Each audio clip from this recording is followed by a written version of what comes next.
Gold and silver's marginal drop in prices today is not really all that unexpected, especially given some of the reasons why they fell.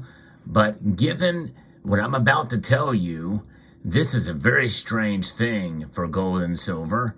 And it's happened before, but not too often. We're going to talk about it and why this could be a very important development as we explore.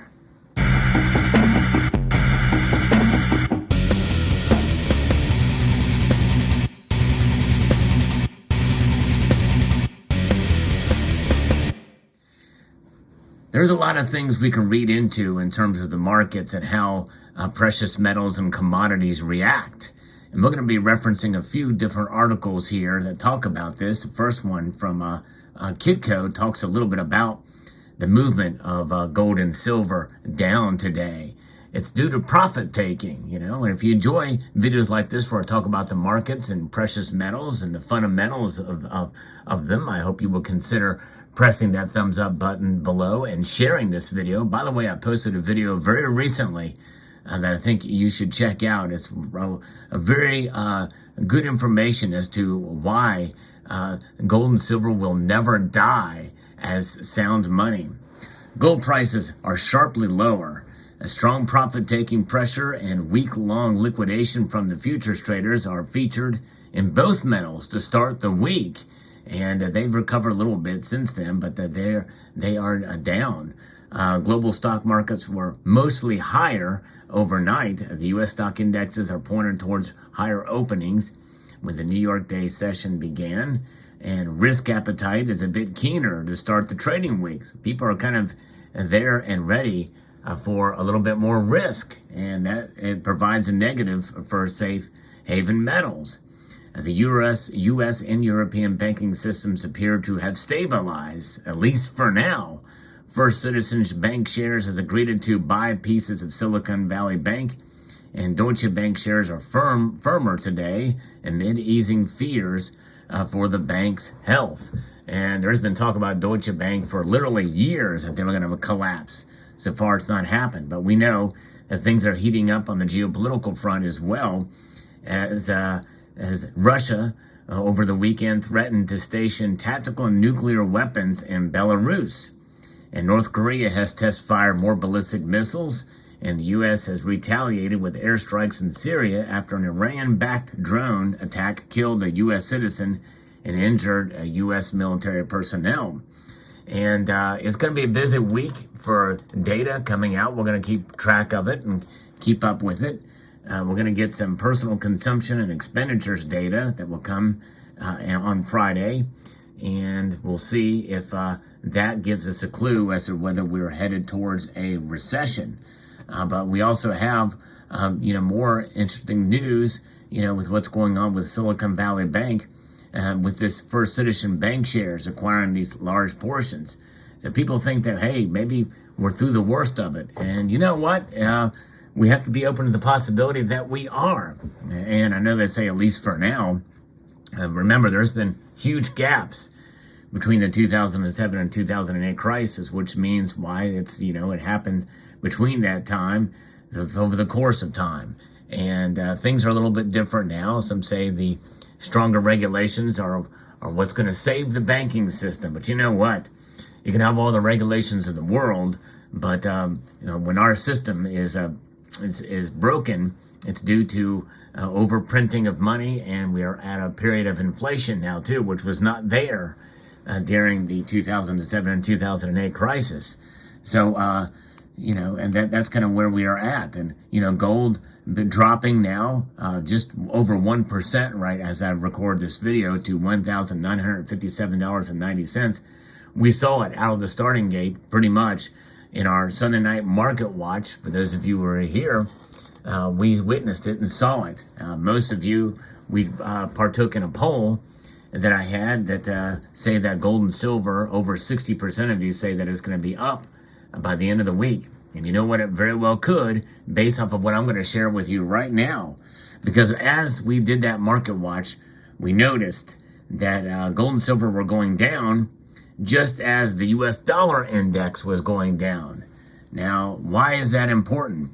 Well, It's important because usually the strong dollar is a very depressive agent against gold and silver. Gold and silver fall usually when the dollar is up. The strength of the dollar is now being weakened. It's been steadily down most of the day as I've been watching it. And right now it is down 0.16%, down to 102.87.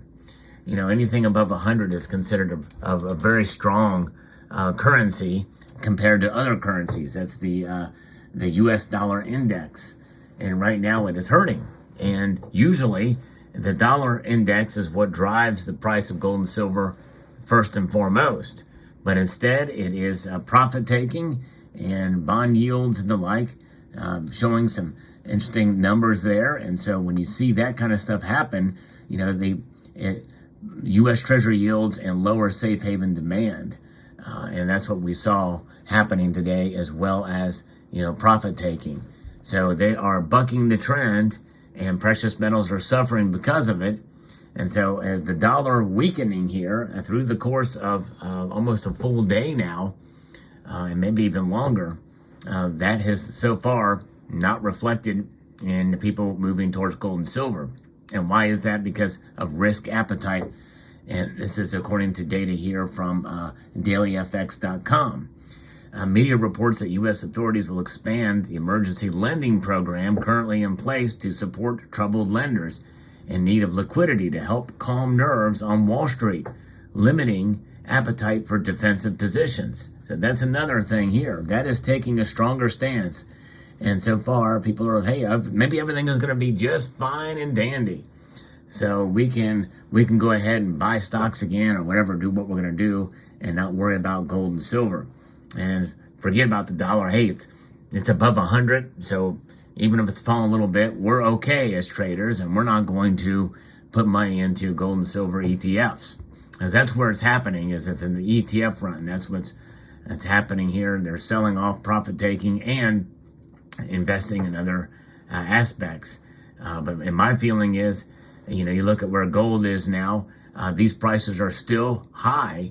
Gold and silver are still up there, and they're not recovered or corrected back to numbers before much of this latest activity began. So I would say we can declare victory that gold and silver have survived the 25 basis point rate hike.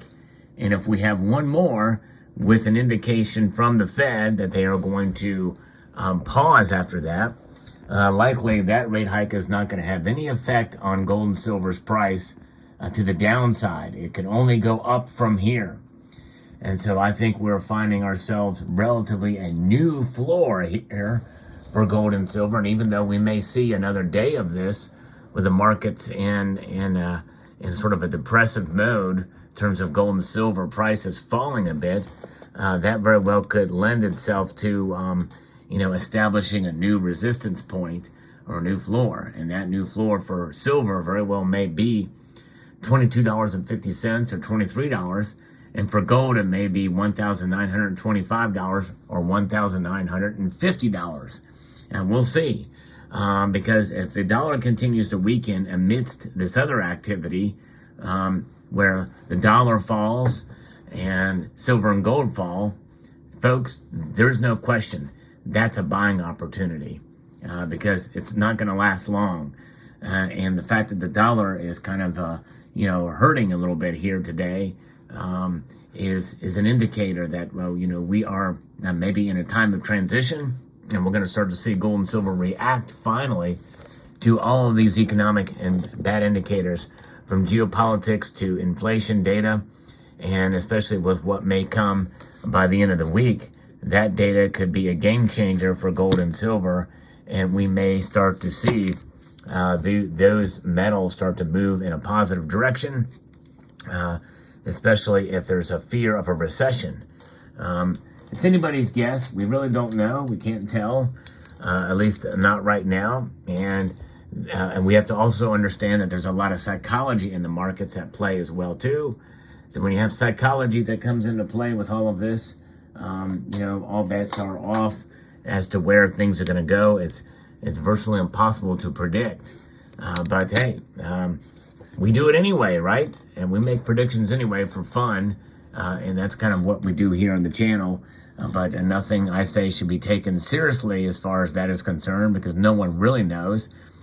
It is interesting and fun to kind of watch the markets on a daily basis, but that does not drive my my buying strategy, really, because it's kind of remained the same. You buy a little bit more when the prices are lower, and I buy a little bit less, or maybe even not at all, when they spike up, especially dramatically. So there we go. So fascinating indeed, and there's where we're at. Tomorrow is a new day. We'll see how the metals markets hold out, but I'm actually kind of surprised they've held their own through this certain time. So let me know what your thoughts are in the comment section below. I would like to extend a multitude of gratitude to y'all for taking the time to watch, and I'm going to post an end screen link here to the video I posted very recently about how gold and silver, they definitely are sound money, and they will never die.